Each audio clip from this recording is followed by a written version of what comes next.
It's March 16th, 2015. And I was just talking about how the government has been stealing from me. So, kind of went on that tangent again.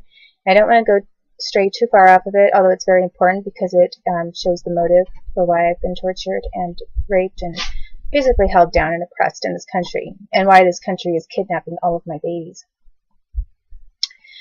But I want to finish first. I mean, I want to go into that a little more because that is a huge reason for the things that are happening and for the amount of money that is being used to continue these things against me. But I am talking specifically about some of these rapes and things that went into that. So I want to finish. I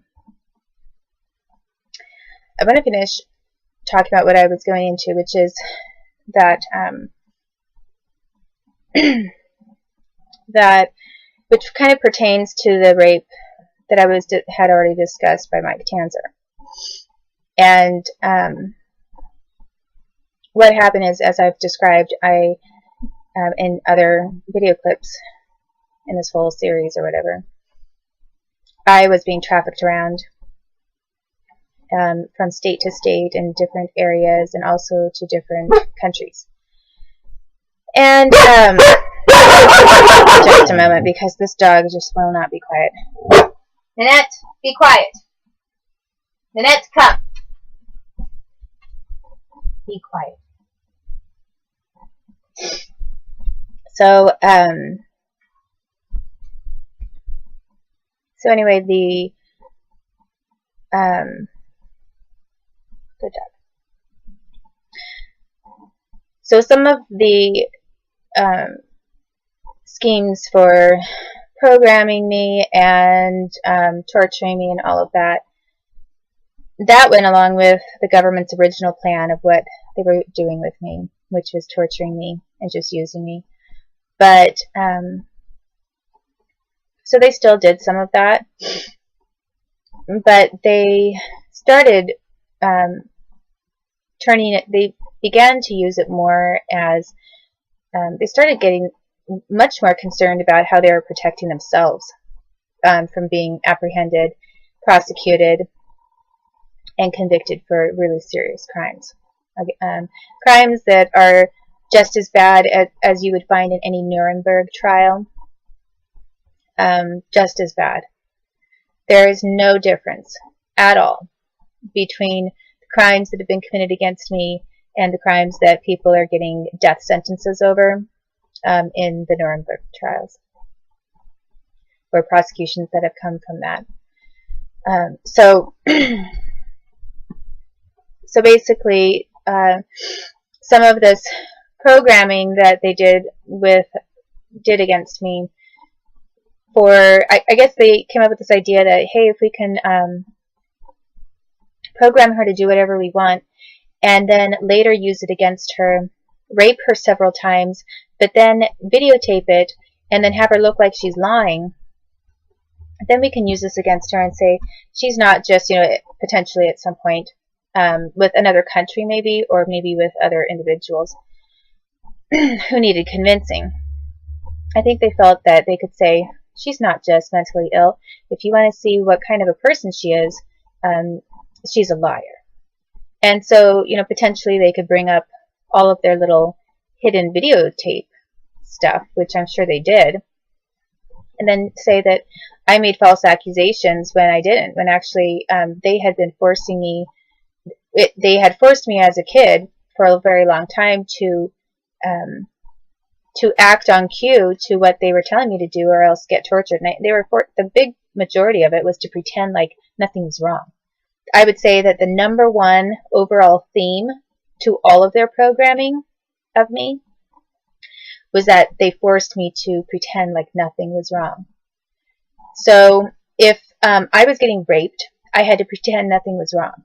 If I was being tortured and in severe and extreme pain, I had to pretend that nothing was wrong. If I was getting kidnapped, I had to pretend nothing was wrong. They made me pretend nothing was wrong, just about everything. And if I did not do that, and they didn't think that I pulled off a good enough quote-unquote act on pretending nothing was wrong. I was getting shut up, getting chained to beds, and not given food. I was sent to maximum security prisons where I hadn't committed any crime, but they were torturing me and putting me in isolation blocks, little holes, if they called a hole.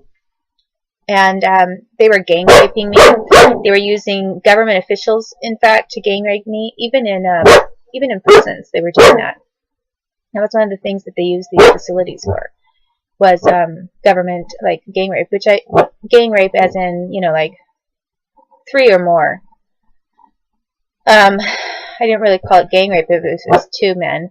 For whatever reason, it'd be just like a couple of guys. But if it was more than 3 people, I called it gang rape.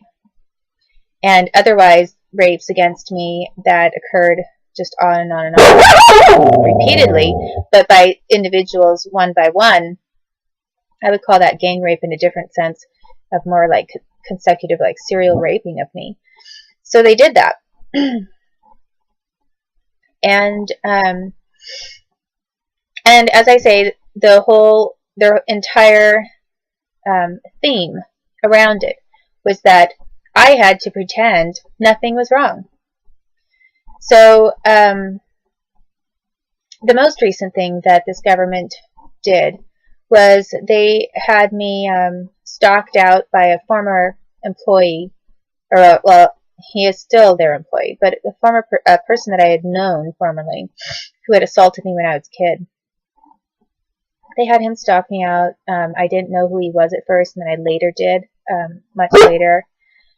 But while he knew I didn't know who he was and didn't recognize him, he had raped me, used a bunch of government triggers to hold me hostage, and the entire time pretend nothing wrong. And I, you know, smiled for photos, acted like nothing's wrong, and everything is wrong. And this is what this country has been doing. And I think that they have felt that it works to their advantage because they are stealing so much money from me. So, anyway, so getting back to a specific thing, I described one of the things that went in, some of the programming that went into torture of me and rape by Robin Bechtold. Well, this thing with Mike Tanzer that I already described, I described his rapes of me and what occurred. But some of the things that preceded it were, for example, in Coquille, Oregon, before they decided to start raping me and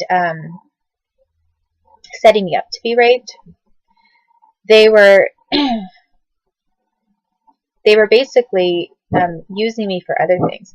Like, they had me go to mock court, quote unquote, and I had to pretend I was a lawyer, like I was a preteen, and I had to go to a courthouse. There were some other kids there that did the same thing, and some adults who assisted them, and I had to go through a whole court hearing process, and it was for CPS, and they made me act as the government attorney. So they had, you know, a couple that was, you know, that was up on the stand, and actually they had my mom, for example, as one of the individuals that I was having to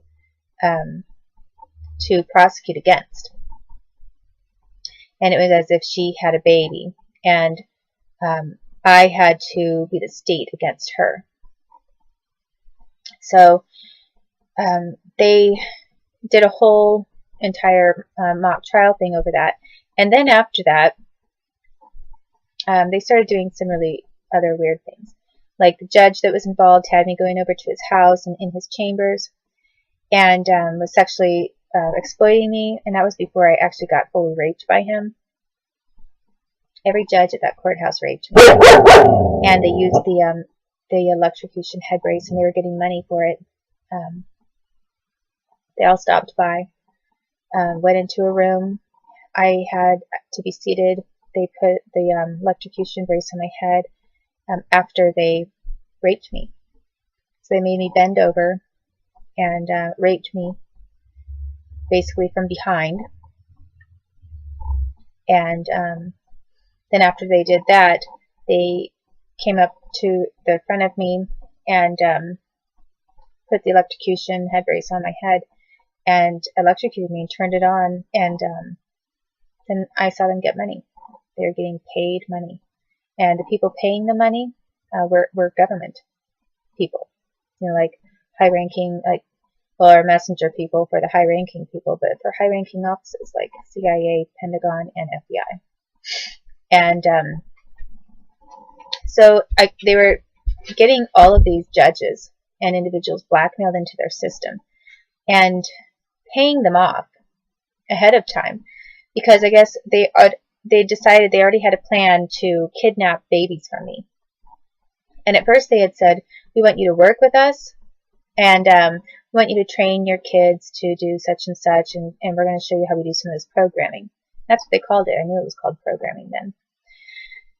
And I saw some of the things they did, and because I went along with so many of the things they did, I think that the government thought that when I said, okay, I'll do it, that I really would do it. You know, if I would do sniper work, why wouldn't I do programming of kids? You know, because I did do sniper work. And I didn't have a problem with it until they asked me to shoot a kid. And I wouldn't do it. And then with this programming of kids, they started, they wanted me to be involved in that. You know, it's not killing kids, but they were torturing them. They were doing the same thing to these kids that they had done to me. And at first I kind of went along watching and I was agreeing. And then I really got really shocked by what they were doing. And remembering all the things that they had done to me, I said, there is no way I ever would have worked for you assholes. You know, I mean, are you kidding me?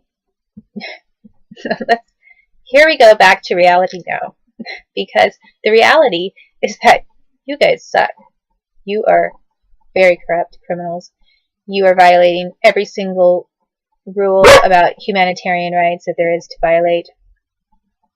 You should be on trial at Nuremberg, and you're not. And yet you want me to be part of your little group. And, you know, when I actually started coming out to say things like that,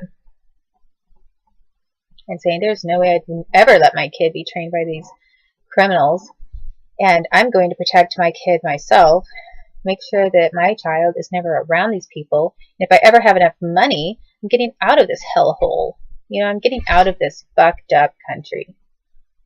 And that is exactly what my mentality was. And if you want to see some really rabid, nuts people snap, they'll snap when you say things like that. Because all of a sudden you've just put them on notice that you don't think they're cool. You're not one of them. And in fact, you remember all the crimes they committed against you, and you don't appreciate it very much anymore. And so basically at that point, all they want to do is either kill you or start trying to set you up, frame you to look really bad, kidnap your kids, do whatever they can, because they want to make you suffer, to try to shut you up, get you out of their way, and defend themselves. So that's what they did. And so it went from this like nice mentoring program of legal work to trying to set me up, and then plots to have me raped in the future. And one of the things that they did was after they had me do this mock trial thing, they had me go to Stacy Lowe's apartment, and I had to stay with her sometimes. And she brought in this legal suit that fit me, like a skirt and a blazer, and some heels and nylons. And I was told to dress up in all those things. And then my job was to dance around a pole. And if I danced around the pole really well in front of all of these government people, they'd give me a really good job, and it paid a lot of money. And I said, well, I don't want to do that. She said, well, it's just like acting. You know how to act, don't you? So let me make this other clip next.